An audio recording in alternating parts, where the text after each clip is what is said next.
Okay, we are back and we got a preview of UFC 287, Alex Pereira and Israel Adesanya 2. It's a nice little card though, man. We're gonna do a preview of it. We're not really making predictions.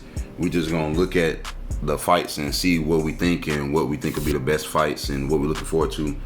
Kicking the card off, we got Sam Hughes back. She tough, man, but if I'm not mistaken, her biggest win came over Elisa Reed.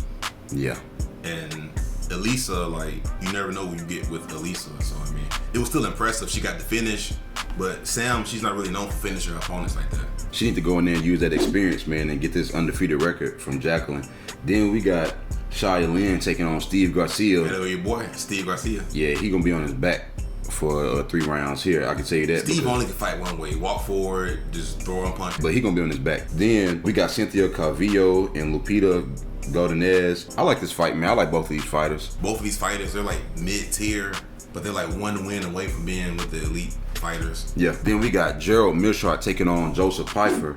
And this is gonna be real exciting, man. I'm really 50-50 with this. When they first announced this, I was leaning towards Gerald Meerschaert because his experience, and fighters tend to underestimate his striking for some reason, especially his left hand.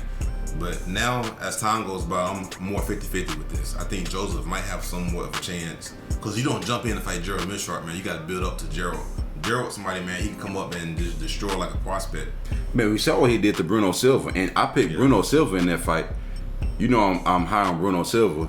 And then you picked Gerald, and I just didn't see it. And not only did the fight not go the way I thought it would go, it continuously got worse for me as the fight went on. I think he outstruck him, and then he ended up submitting him. He dropped him. He dropped him, he hurt him, and then he submitted him. It was just unbelievable, man. So then we get Chris Barnett taking on Chase Sherman. And Chris Barnett is interesting because sometimes he's losing real bad up until he wins, but he's been able to get several of these wins in a row.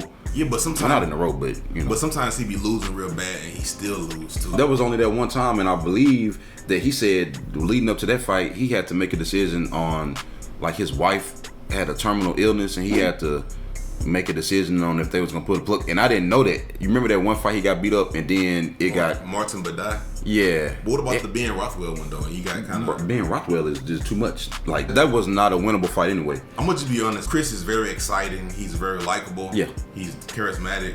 I don't have high hopes for Chris Barnett as a fighter. I think he's at best at the bottom of the mid-tier. But I think people understand that, and with Chris, it's not necessarily thinking he's going to be a champion. It's more so he brings a certain hype and energy to a card more than anything. You see what I'm saying? Like, nobody's expecting him to be fighting Sergey Pavlovich by the end of the year. I hope he finished Chase so we can see him like. Nah, but I like Chase, man. Chase, when Chase is on, he's on, but he's just inconsistent. No, I want to see Chris celebrate after the fight. Oh yeah.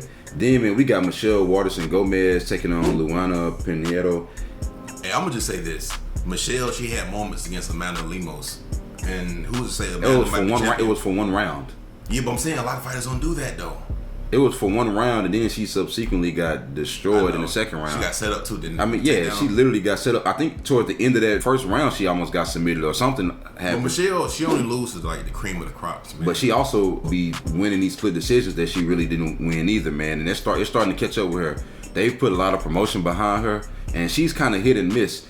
It seems like she gets to a certain level, and it's like it's a little bit too much for her. But they giving her somebody with only 11 fights right now, so Michelle has more losses than Luana has total fights. So I believe the UFC is looking for her to take the young gun out. You got Kelvin Gastelum and Chris Curtis, man. Yeah, absolutely. We're rolling with Chris on this, man. I hate to say it, man, but anytime Kelvin's fighting, you got to pick the other person just because of the inconsistency. The other person, especially if we're talking about inside the top 15, probably outside the top 15, he probably starts as everybody else. If I'm going to be honest, the higher you go up in the rankings, the more he kind of struggles. Man, it's just this thing, man. It seems like he don't be in shape. And I'll give him this. He didn't lose the Darren Till fight for sure. That was a robbery.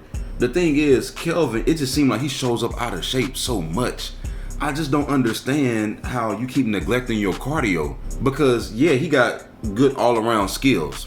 And sometimes when Kelvin really turns on, man, he looked like a Super Saiyan in there. And you really think like, hey, man, this guy can contend for a title. You know, it almost seemed like he's fighting for money. Almost. Because a lot of these fighters, I mean, they all fight for money, man. We all do it. We all work for money. But at the same time, like it seems like some of these other guys, like they're fighting for something bigger than that. That like an actual championship aspiration. He's showing up kind of like I'm paying the bills, whatever. It seemed like his heart not in there. And another big thing is Kelvin low key should be fighting at welterweight. That's how I know he's not in shape. That's optimal weight class for him, man. That's why I can't pick him in middleweight, because if you was really in shape, you'd be fighting at welterweight. And how you gonna beat Chris Curtis?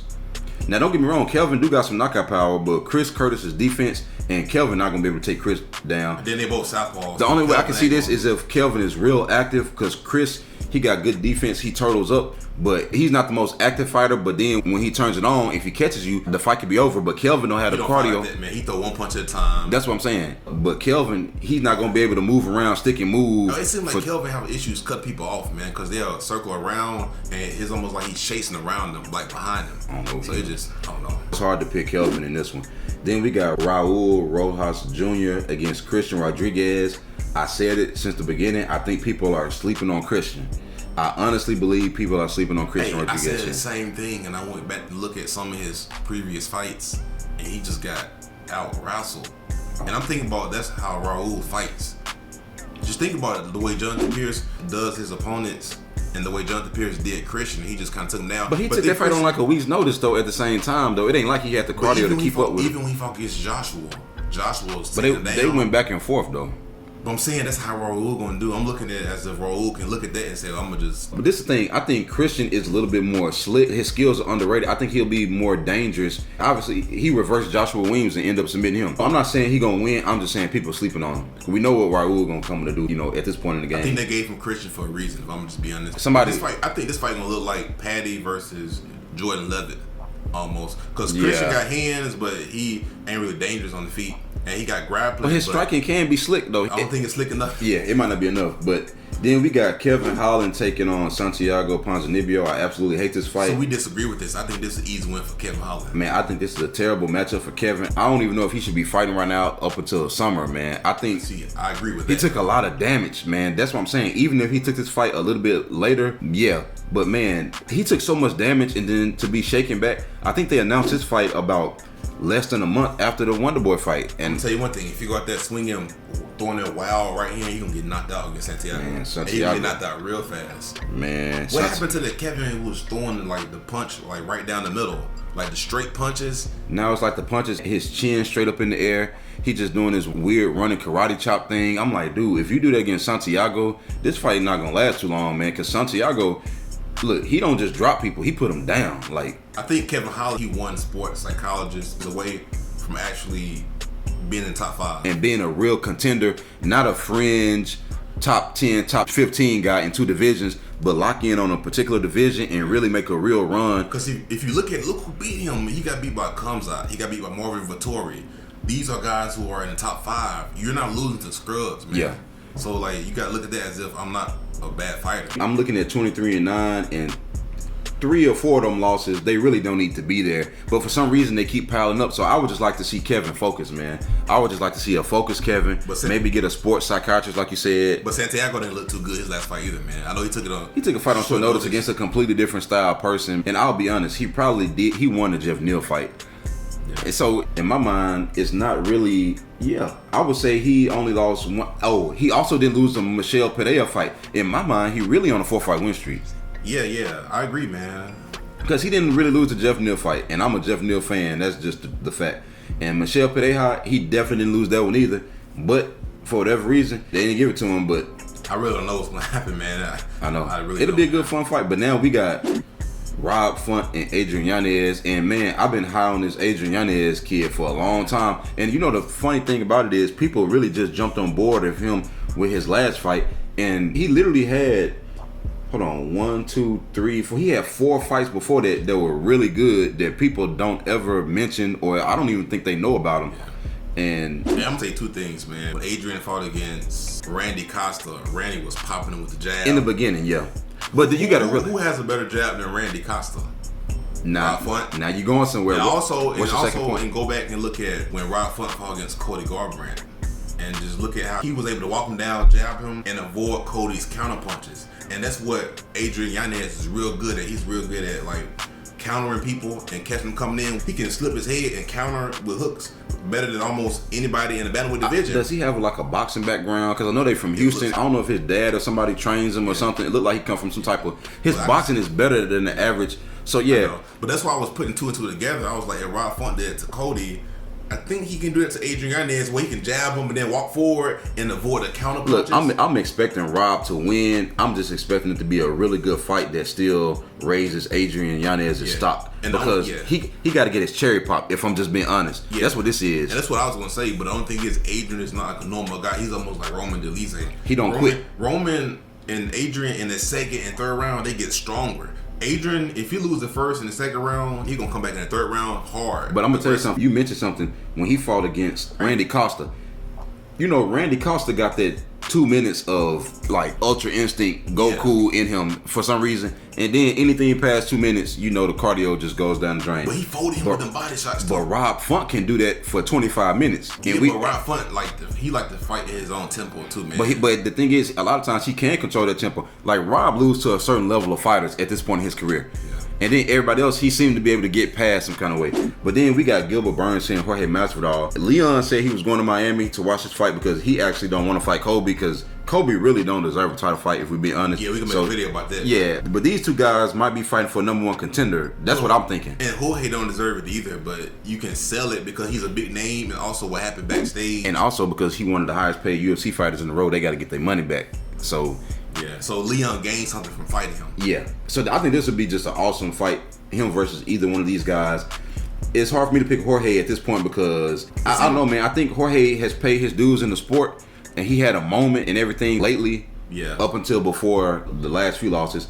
But I see him doing other things outside of the sport, AEW. Yeah. He got his own promotions. He doing a lot of big things. He really on his grown man business. Great moves. It's and the combination of his performances having looked the best too inside the octagon. So if you could combine that with the fact that he has other things he's doing to make money outside the octagon, and in the octagon it looks like he ain't all the way there focused anyway.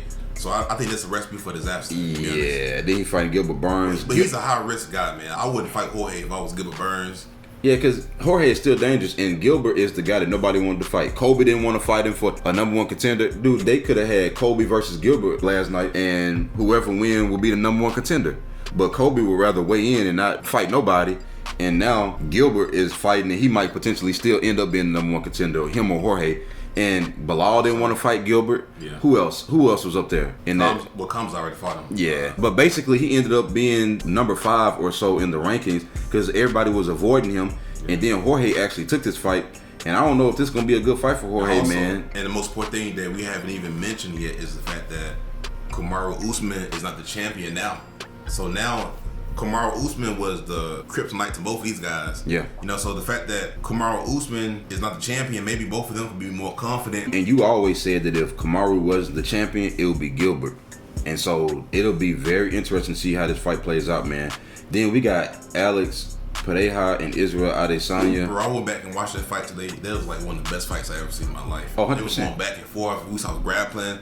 We saw striking where they both got hurt. It was just crazy. The thing is, I think Izzy took this fight too fast, if I'm being honest. It's a few factors into this, not to dive too deep. The thing is, if you fight anybody several times in a row, you're bound to win one of them, right? Because this is the thing, they can say certain athletes just have your number. I get that. But this was the third fight. No, the last fight was the third fight, correct? Yeah. This would be fight number 4 total. So in MMA, normally we don't see 4 fights. At the very least, we see a trilogy. You know what the difference is? The difference is Israel been finished a couple times.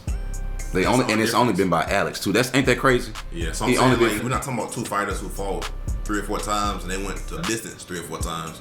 We're talking about the fact that they fought multiple times and one fighter got knocked out 2 of those times. And another thing is, we're talking about fights where one fighter was winning the entire time up until they lost at the end. And it's just something about it, man. This is the thing. I was watching Alex Pereira, his training footage from last week. Dude, I don't see how Izzy wins this fight, man. And I want Izzy to win here, man, because I like both of these guys. I like both their story. But Izzy is the man. I look up to Izzy. I'm not going to lie. But the way Alex was hitting those mitts, it's almost like now he knows, oh, I would just go in here and run through him. And it's not a thing where I don't think he's underestimating Izzy. It's a combination of the fact that the experience, the confidence, and he just knows that he can do it. I mean, he was hitting those mitts, and it was... And also, you got to understand, like, now he probably was worried about going 5 rounds. So now he probably know that he can go 5 rounds hard. So he actually can go for the knockout earlier. And actually, in the last fight, in the first UFC fight, Izzy stayed in the fight because of the jab and the leg kicks. Now Alex can be more confident knowing that if I can start checking the leg kicks, then I can do more damage to Israel. Because the leg kick that he checked was what dropped Israel to begin with. Exactly. So like, that's going to be one tool that Israel not going to have, because Alex can say, I can check the leg kicks. You know, somebody made an interesting point. They said Israel Adesanya, a lot of times he'll struggle against people who are similar to his height and reach.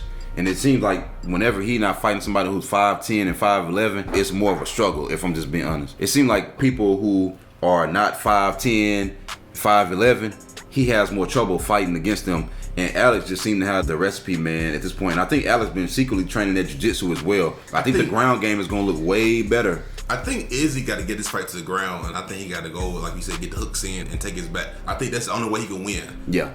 But if I'm being real, if the fight is on the feet, because Israel was destroying Alex on the feet, but it's certain things Alex was doing. Alex will get Izzy to walk forward, and he could do like a sneaky flying knee or a jumping knee, or like he'll do a body kick and do a left hook. So he was barely missing against Israel. The thing is, Izzy got to get this fight to the ground, and this whole thing where you get the fight to the ground, and then you're giving up opportunities where you could have taken his back, even if you just backpack him like Aljamain. This whole thing, man. Well, I got to stand up. Man, why do you have to do it on his back, gas completely? At one point, he could have finished the fight. Alex didn't have no cardio. He was completely exhausted, and Israel was actually hitting him and then stood up. Yeah. Man, stop. It just finished him. But we're going to see, man. Like both guys, rooting for both of them. They're going to get their pay-per-view points and make money in the long run. So let us know what y'all think. Like, share, subscribe.